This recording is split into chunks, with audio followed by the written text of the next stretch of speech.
Yo, what is going on, guys? Flashverse here, and welcome back to another video on Superman and Lois Season 3, and this will be my review and breakdown for Superman and Lois Season 3 Episode 1, aka the premiere for the season. And my god, does it feel good to have this show back. We have some insane cinematography from Tom Cavanaugh, who's actually the one who directed this episode. For those who don't know who that is, he is the guy that plays the Reverse Flash on the CW's Flash TV show. We have this darker tone being established, and I'm really liking where it's going. We're getting some really cool villain mystery going on with Bruno Mannheim setting up Lex Luthor, all of that. And we do also have an introduction of a Green Arrow villain as well, which we will talk about.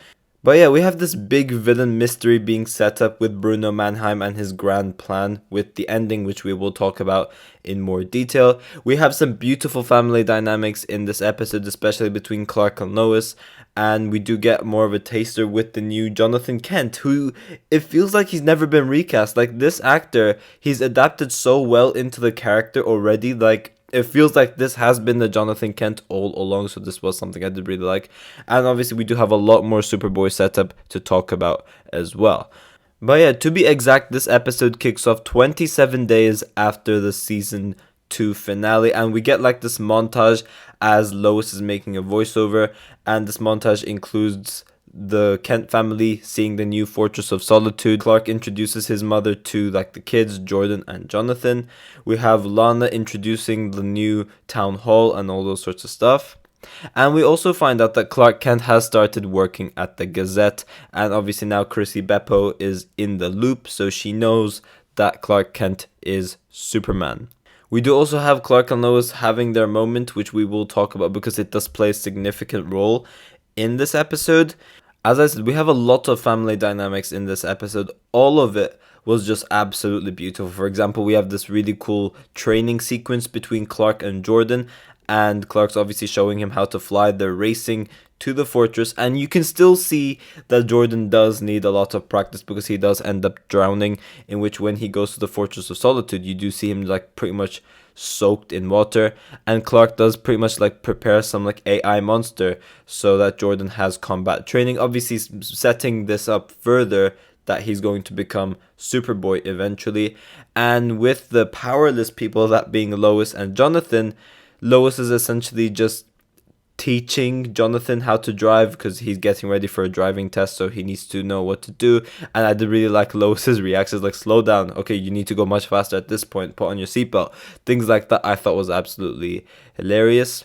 We do also find out that John Henry as well as General Lane are working at the DOD together, and obviously this does set up Natalie and General Lane deciding to go for a movie as well, because General Lane does use the excuse that he wants to get to know her better, get closer to her, but obviously we do find out his real intentions. Now we do then have this issue going on in Malaysia where there's a crane disaster, and we have Jordan deciding to step in, and this is when he pretty much makes things go worse. And while that's happening, obviously Clark is talking to Chrissy Beppo. He hears through his super hearing that there's a crane disaster as well, in which we have Superman then going for the rescue, in which he sees Jordan over there, he sees Jordan mess up, and we have that sort of conflict with the Superboys, which is Superman and obviously Jordan, who's going to be Superboy. And pretty much Clark arrives to save the day, but Jordan is in big trouble because the plan was to go straight back home after training, but instead Jordan headed over to try and save the day, but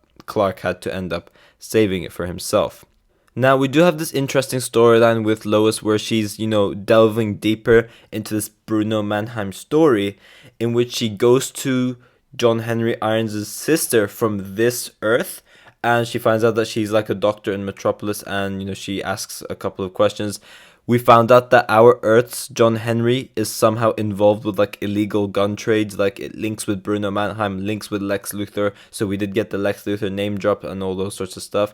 So yeah, pretty sketchy guy, and I am really interested to see where the storyline does develop. Now, we do have some relationship problems between Jordan and Sarah, who are still going through a rough patch after the events of last season. And yeah, pretty much Jordan gets rejected by Sarah. He gets friend-zoned.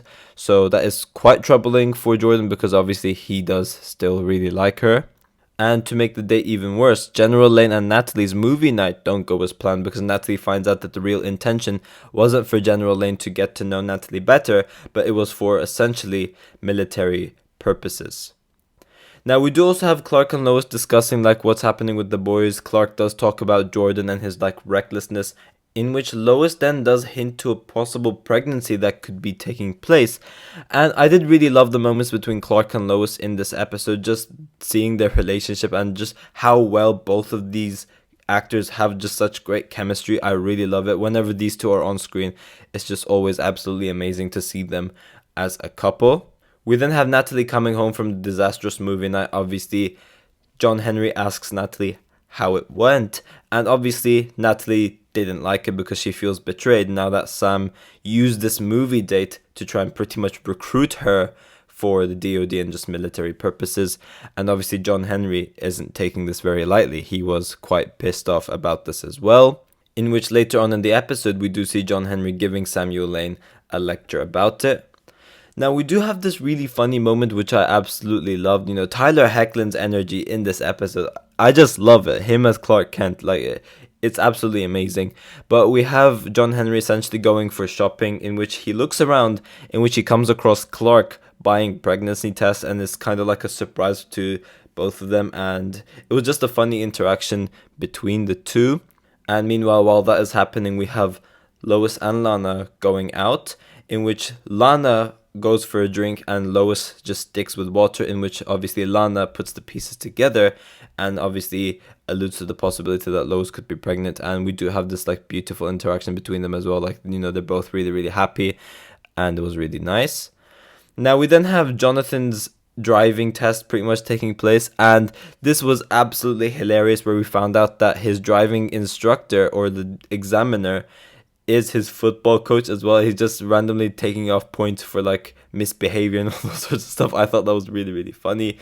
But regardless of what happened, Jonathan still is able to pass his driving test. We do then have the birthday party for the boys. So obviously this is Jordan and Jonathan's birthday, as they are twins, and this is when we, as I said, have John Henry confronting Sam about what he did with Natalie and using that as an excuse to recruit her. And we then have this like beautiful video presentation of the boys growing up. I did really like the idea of them using both of the actors like child pictures to resemble their characters on the show. I thought that was a very smart move, and it worked really, really well.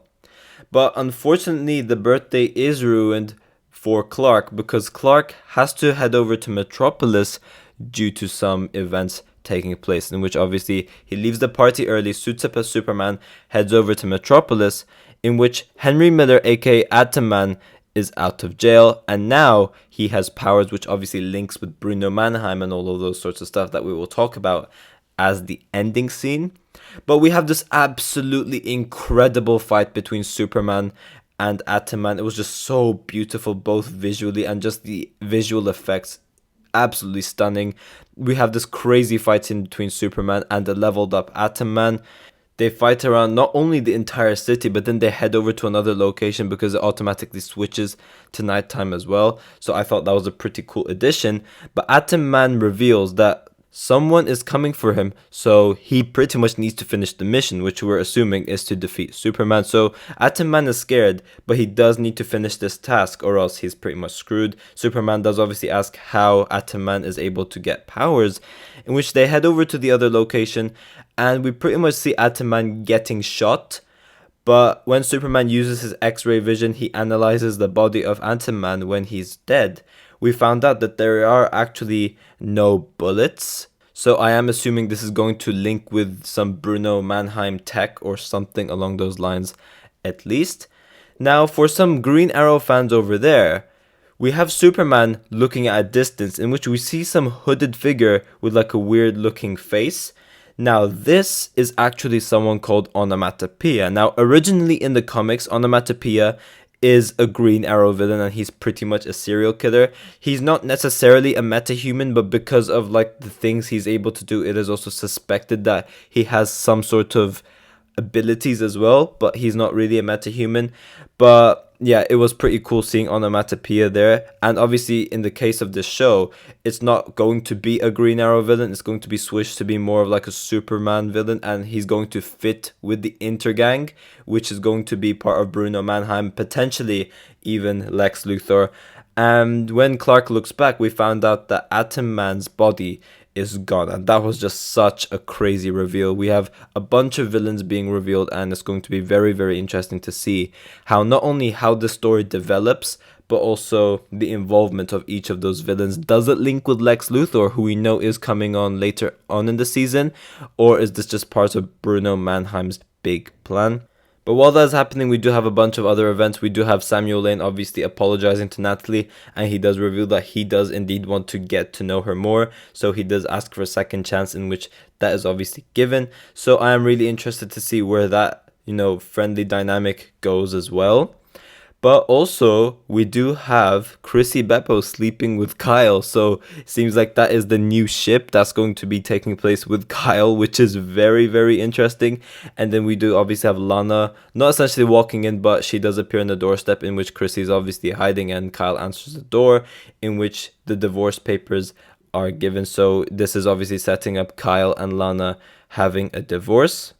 And we do also have more Clark and Lois moments, such as Lois revealing that she misses having little ones in the house, and they tease the kids about, their birthday party, because they're just like, oh, it's all right. And then she's like, yeah, all right.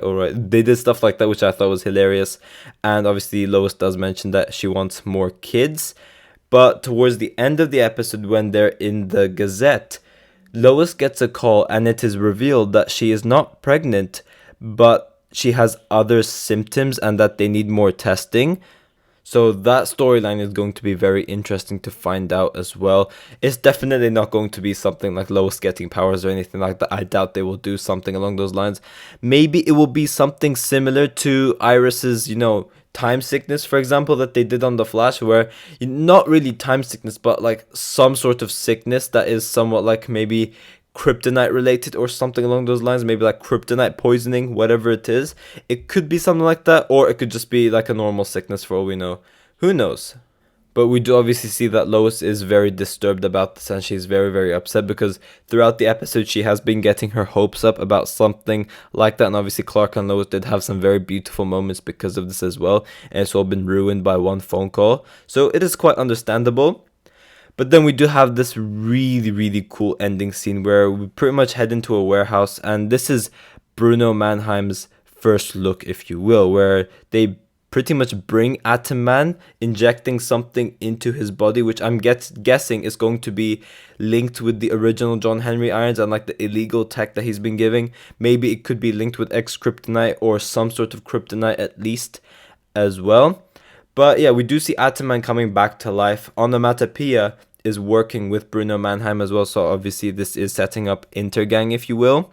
And then Bruno Mannheim says, just like I told you, we're getting closer. So it will be very interesting to see what they are actually working towards. Are they using him to replicate some superpowers in order to like create the ultimate soldier to defeat Superman? Could it even be used to potentially heal Lex Luthor if he has some sort of sickness, if they obviously go through with the Supergirl route where Lex Luthor is sick and then they obviously try and find a cure? Maybe what Bruno Mannheim is doing is something similar to that. Or it could potentially be, as I said, give someone powers strong enough to defeat Superman. Something along those lines will be very, very interesting. But obviously Intergang will be one of the main villains of the season, and obviously later on in the season we will be getting Lex Luthor. Whether there will be a connection between the two, I'm assuming there will be, but I guess we will have to wait and see. But overall, what a banging episode to kick off the season for Superman and Lois. Just feels so good, and I really missed talking about this show. But yeah, thanks for watching. If you guys have enjoyed the video, please give a like and subscribe. Be sure to let me know in the comment section down below what you guys thought about this episode as well. I'm interested to see all of your thoughts towards all of this as well. And yeah, I will see you all in my next video.